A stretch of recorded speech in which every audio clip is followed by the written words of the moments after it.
அனைவருக்கும் வணக்கம். இந்த வீடியோவில் நம்ம என்ன பார்க்க போறோம்னா எஸ்எஸ்சிலேருந்து எம்டிஎஸ் மற்றும் அவால்டருக்கான நோட்டிஃபிகேஷன் வந்து கொடுத்துருக்காங்க. இந்த நோட்டிஃபிகேஷனில் எவ்வளோ வேகன்சி கொடுத்துருக்காங்க, இந்த போஸ்ட்டுக்கெல்லாம் ஏஜ் லிமிட் என்ன, எஜுகேஷன் குவாலிஃபிகேஷன் என்ன, அப்ளை பண்ணுறது என்னைக்கு கிடைச்சது, அப்ளிகேஷன் ஃபீஸ் என்ன, செலெக்ஷன் ப்ராசஸ் வந்து எப்படி இருக்க போகுது, தேர்வு வந்து தமிழ் மீடியத்திலும் எழுதலாமா, ஸோ இதுக்கான செலெக்ஷனில் வந்து நம்ம பார்த்திங்கன்னா நம்ம ரெண்டு விதமாக நடக்கும். ஸோ செஷன் 1 செஷன் 2ன்னு அதெல்லாம் எப்படி எலிஜிபிலிட்டி அந்த மார்க்கில் என்ன சொல்லியிருக்காங்க அப்படின்றத, நெகட்டிவ் மார்க்கில் என்ன சொல்லியிருக்காங்கன்றத முழுமையாக நம்ம வந்து பார்க்கலாம். ஸோ அதை பார்க்கறதுக்கு முன்னாடி நம்ம சேனல் நீங்கள் ஃபஸ்ட் டைம் பார்க்குறீங்க, இது வரைக்கும் சேனலை வந்து சப்ஸ்கிரைப் பண்ணாமல் வீடியோ பார்க்குறீங்க அப்படின்னா மறக்காம சேனலை வந்து சப்ஸ்கிரைப் பண்ணி கூட அந்த பெல் பட்டனில் ஆல் அப்படின்றத செட் பண்ணி வச்சுக்கோங்க. அப்போ தான் நான் வீடியோ போட்டோன்னா உங்களுக்கு நோட்டிஃபிகேஷன் வரும். ஸோ நேற்று இரவு 26/6/2025 நோட்டிஃபிகேஷன் கொடுத்துருக்காங்க. ஸோ நீங்கள் அன்னிலேருந்து அப்ளை பண்ணிக்கலாம். 24/7/2025 வரைக்கும் நமக்கு டைம் கொடுத்துருக்காங்க. ஸோ அதுக்குள்ளே நீங்கள் கண்டிப்பாக அப்ளை பண்ணி ஆகணும். ஸோ இதுதான் வந்து லாஸ்ட் டேட் அப்படின்றத வந்து சொல்கிறாங்க. இதே நீங்கள் பேமெண்ட் பண்ணுறதுக்கு பார்த்தீங்கன்னா ஒரு நாள் எக்ஸ்ட்ராவாக டைம் கொடுக்குறாங்க. 25/7/2025 வரைக்கும் நீங்கள் வந்து பேமெண்ட் பண்ணுறதா பண்ணிக்கலாம். ஸோ நீங்கள் வந்து ஏதாவது அப்ளிகேஷனில் நம்ம ஏதாவது கரெக்ஷன் பண்ணுறதா இருந்தால் 29/7/2025 31/7/2025 நம்ம பண்ணிக்கணுன்றாங்க. டென்டேட்டிவாக பார்த்தீங்கன்னா எப்போ சார் எக்ஸாம் நடக்கும் அப்படின்னு கேட்டிங்கன்னா, இது வந்து ஆன்லைன் கம்ப்யூட்டர் பேஸ்ட் எக்ஸாமினேஷன் அப்படின்றத ஃபஸ்ட்டு தெரிஞ்சுக்கோங்க. 20 செப்டம்பர்லேருந்து 24 அக்டோபர் 2025 இந்த டைம் டூரேஷனுக்குள்ளே வந்து எக்ஸாம் வந்து நடக்கும் அப்படின்ற மாதிரி ஒரு டென்டேட்டிவாக மென்ஷன் பண்ணியிருக்காங்க. ரைட்டா, எக்ஸாக்டாக உங்களுக்கு எப்போ வரும் என்ன வரும்லாம் பின்னாடி தான் நமக்கு தெரியும். இப்போதைக்கு 20 செப்டம்பர்லேருந்து 24 அக்டோபர் கிட்டத்தட்ட அந்த கேப்பில் ஒரு 1 மந்தில் வந்து எக்ஸாம் நடக்கும் அப்படின்றத வந்து கொடுத்துருக்காங்க. சரி, இதில் 7th பே கமிஷனில் சேலரி கிடைக்கும் அப்படின்னு சொல்கிறாங்க. லெவல் 1 லெவல் 2லாம் போட்டிருப்பாங்க, அதெல்லாம் நம்ம பார்த்துக்கலாம். வேகன்சி பார்த்திங்க அப்படின்னா எம்டிஎஸ் வந்து கொடுக்கல, அவால்டருக்கு மட்டும் 1075 வேகன்சி கொடுத்துருக்காங்க. ஸோ கண்டிப்பாக ஒரு எம்டிஎஸ்க்கு வந்து ஒரு 4000 ப்ளஸ் வரும். ஸோ அவால்டரோடு சேர்த்திங்கன்னா ஒரு 5000 ப்ளஸ் வேகன்சி டென்டேட்டிவாக வருவதற்கான வாய்ப்புகள் இருக்குது. ரைட்டா, ஒரு 5000க்கு மேற்பட்ட வேகன்சி அது எக்ஸாக்டாக நம்மளால் சொல்ல முடியாது. அது ஒரு 8000 10,000 வரைக்கும் கூட போகலாம்.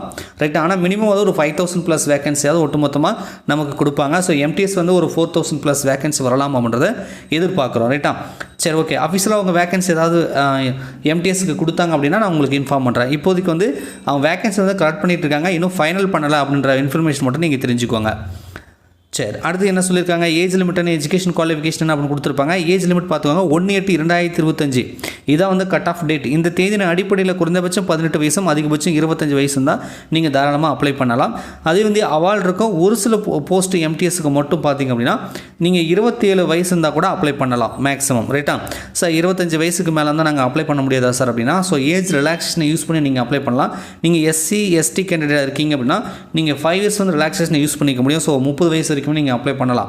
இது ஒருவேளை நீங்கள் ஓபிசி வச்சு அப்ளை பண்ணுறீங்கன்னா பிசி முஸ்லீம், எம்பிசி, டிஎன்சி, ஸோ இவங்கெல்லாம் நீங்கள் ஓபிசி வச்சு பண்ணிங்கன்னா நீங்கள் 3 இயர்ஸ் வந்து ரிலாக்ஸேஷன் யூஸ் பண்ணிக்கலாம். மாற்றுத்திறனாளிகளுக்கு 10 வருஷம் ரிலாக்ஸேஷன் இருக்குது. எக்ஸ் சர்வீஸ் மேனுக்கு ஒரு 3 இயர்ஸ் வந்து ரிலாக்ஸேஷன் இருக்குது. ஆதரவற்ற விதவைகள், டைவர்ஸ் உமன், ஸோ இவங்களாம் இருப்பீங்களா, உங்களுக்குமே வந்து ரிலாக்ஸேஷன் கொடுத்துருக்காங்க. நீங்கள் செக் பண்ணிக்கோங்க. ஓகேங்களா. ஸோ இது வந்து ஏஜ் லிமிட். அடுத்தது என்ன சார் படிச்சிருக்கணும் அப்படின்னா, நீங்கள் ஜஸ்ட் வந்து 10ஆம் வகுப்பு பாஸ் பண்ணியிருந்தாலே போதுமானது. 10ஆம் வகுப்புக்கு நிகரான ஈக்குவலண்ட் அப்படின்னு போட்டிருப்பாங்க. ஸோ நீங்கள் 10th பாஸ் பண்ணியிருந்தால் தாராளமாக இதுக்கு வந்து அப்ளை பண்ணலாம். மேற்கொண்டு எந்த ஒரு இதுவும் நமக்கு அடிஷ்னலாக வந்து கேட்கல. 10ஆம் வகுப்பு தேர்ச்சி பெற்றவர்கள் தாராளமாக இதுக்கு வந்து அப்ளை பண்ணலாம். 1/8/2025 இதுதான் வந்து கட் ஆஃப் டேட். இந்த தேதியின் அடிப்படையில் நம்ம 10ஆம் வகுப்பு பாஸ் பண்ணியிருக்கணும். ரைட்டா, இப்போ 10ஆம் வகுப்பு படிக்கிறவங்க அப்ளை பண்ண முடியாது. ஏற்கனவே 10ஆம் வகுப்பு பாஸ் பண்ணவர்கள் கண்டிப்பாக வந்து இதுக்கு வந்து அப்ளை பண்ணலாம். ரைட்டா, ஸோ வேறு எதுவுமே கொடுக்கல. 10ஆம் வகுப்பு படிச்சிருந்தால் மட்டும் இது வந்து போதும். ரைட்டா, சரி. ஸோ அடுத்து என்ன சொல்கிறாங்க அப்படின்னா, ஹவு டு அப்ளை, இதுக்கு எப்படி அப்ளை பண்ணுறது அப்படின்னா, நீங்கள் வந்து அந்த எஸ்எஸ்சி இருக்கு இல்லையா, ssc.gov.in இந்த வெப்சைட் மூலியமாகவும் பண்ணலாம். அப்படி இல்லை அப்படின்னா நமக்கு மை எஸ்எஸ்சின்னு சொல்லி மொபைல் ஆப்பை வந்து கொடுத்துருக்காங்க. ஆண்ட்ராய்டு இது ஃபோன்லலாம் அவைலபிளாக இருக்குது ப்ளே ஸ்டோரில். ஸோ நீங்கள் ஆப் மூலியமாகவும் நீங்கள் வந்து அப்ளை பண்ணலாம். ஸோ வெப்சைட்டில் பண்ணாலும் சரி, ஆப் மூலிமா பண்ணாலும் சரி, நீங்கள் தாராளமாக வந்து அப்ளை பண்ணிக்கலாம். ரைட்டா, ஸோ அடுத்த விவரங்கள் என்ன கொடுத்துருக்காங்க அப்படின்றத நம்ம பார்க்கலாம். அவால்டர் போஸ்ட்டுக்கு மட்டும் பார்த்திங்க அப்படின்னா நமக்கு வந்து ஃபிசிக்கல் ஸ்டாண்டர்டெல்லாம் கொடுத்துருப்பாங்க. ரைட்டாக, ஃபிசிக்கல் எஃபிஷியன்சி டெஸ்ட்டும் ஃபிசிக்கல் ஸ்டாண்டர்டுக்கும்.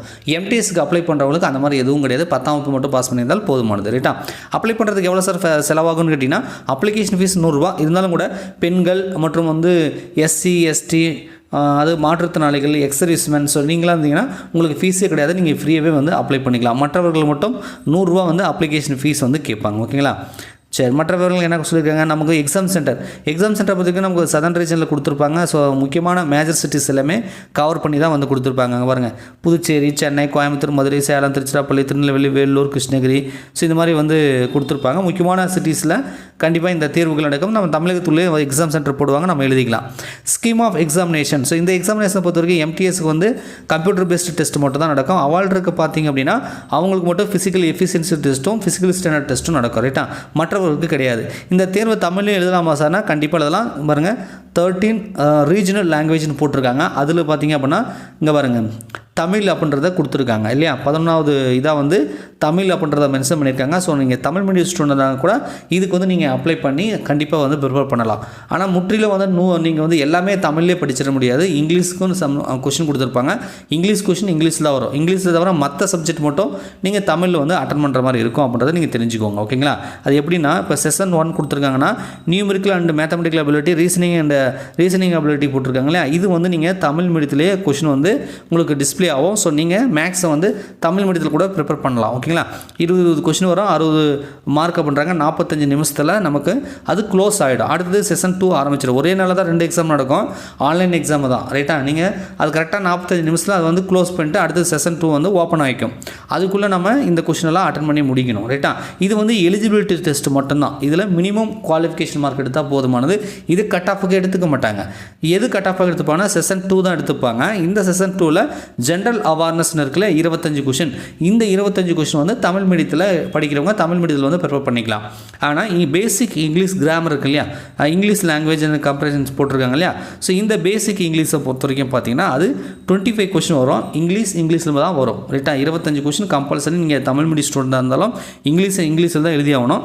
பட் ஜென்ரல் அவேர்னஸில் வரக்கூடிய 25 கொஷின், செஷன் 1ல் வரக்கூடிய மேத்தமெட்டிக்கல் ரீசனிங் எல்லாமே நீங்கள் தமிழில் வந்து ப்ரிப்பேர் பண்ணி அட்டன் பண்ணிக்கலாம். ஓகேங்களா, ஸோ இங்கிலீஷ் பேசிக் கிராமர் தான் இருக்கும். ஒன்றும் 10ஆம் தரன்றதுனால ரொம்ப டஃப்பாலாம் கேட்க போகிறதில்ல. ஸோ ஓரளவுக்கு நீங்கள் கிராமர் ஓரளவுக்கு நீங்கள் படித்து புரிஞ்சுக்கிட்டீங்கன்னா ஈஸியாக வந்து இந்த எக்ஸாம் வந்து கிளியர் பண்ணிடலாம். ஓகேங்களா, சரி. வழக்கமாக என்ன சொல்கிறாங்க, 2 சீசன் நடக்குன்றாங்க. இந்த நான் சொன்னாலே அந்த 40 நிமிஷத்தில் க்ளோஸ் ஆகிட்டு அடுத்ததில் ஓப்பன் ஆகும். அதெல்லாம் வந்து கொடுத்துருக்காங்க. கம்ப்யூட்டர் பேஸ்ட் எக்ஸாம் இதாக இருக்கும். எம்சிக்யூ டைப்பில் நடக்கும் அப்படின்றாங்க. நெகட்டிவ் மார்க் இருக்கான்னா செஷன் 1க்கு வந்து நெகட்டிவ் மார்க்கு கிடையாது. செஷன் 2க்கு அதாவது கட் ஆஃப் எடுத்துக்கிறான்னு சொன்னாலே அதில் வந்து நெகட்டிவ் மார்க் இருக்குது அப்படின்றத வந்து கொடுத்துருக்காங்க. Negative mark 1 mark for each wrong question அப்படின்றத போட்டிருக்காங்க. ரைட்டாக, 1 மார்க் வந்து பிடிப்பாங்க. அப்போனா ஒரு கொஷினுக்கு இவங்க என்ன போட்டிருக்காங்க, 25 கொஷின் 75 மார்க்குன்னா ஒரு கொஷினுக்கு 3 மார்க்கு. அப்போது ஒரு கொஷின் நம்ம தப்பாக போட்டால் 1 மார்க் நமக்கு மைனஸ் வந்துடும். ரைட்டா, ஸோ அதையும் வந்து பார்த்துக்கோங்க.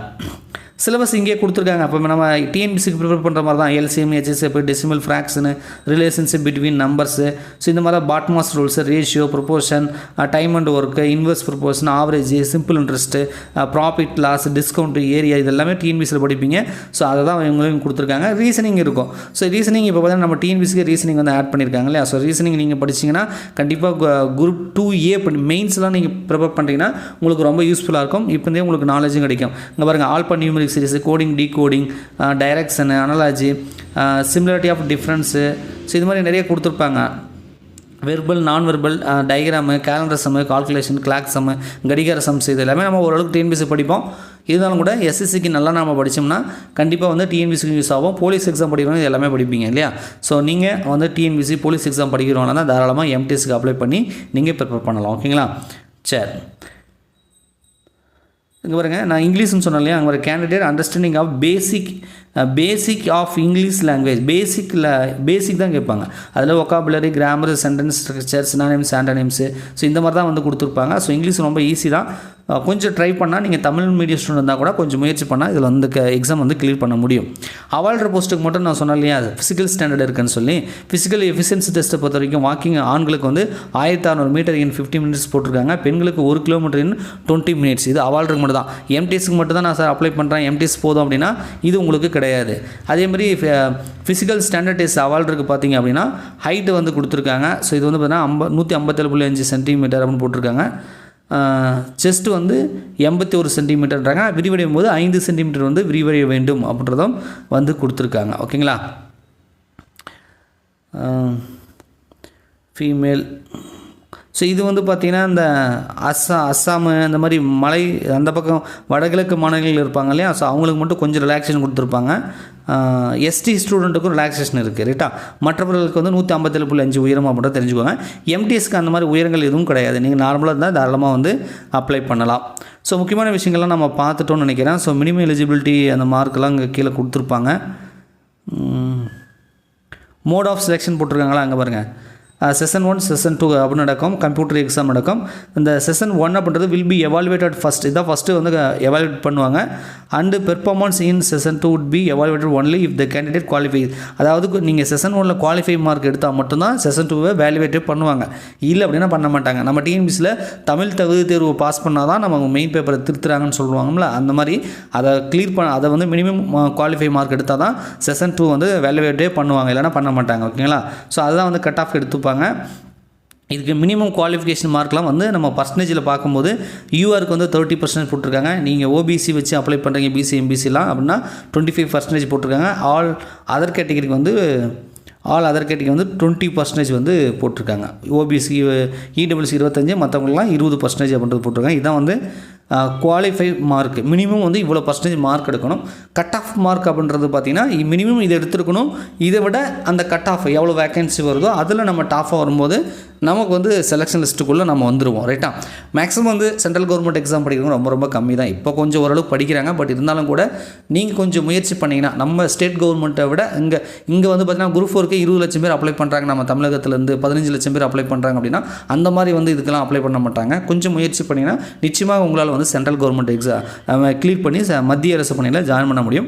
கொஞ்சம் முயற்சி பண்ணி பாருங்கள். நீங்கள் ஒருவேளை குரூப் 4 படிக்கிறவங்களா இருந்தால் கூட இந்த எக்ஸாமுக்கு அப்ளை பண்ணி கொஞ்சம் ட்ரை பண்ணி பாருங்கள். ஒரு வாய்ப்பு வந்து உங்களுக்கு இன்னொரு வாய்ப்பு ஒன்று இருக்குது அப்படின்றதும் நீங்கள் தெரிஞ்சுக்கோங்க. ஓகேங்களா.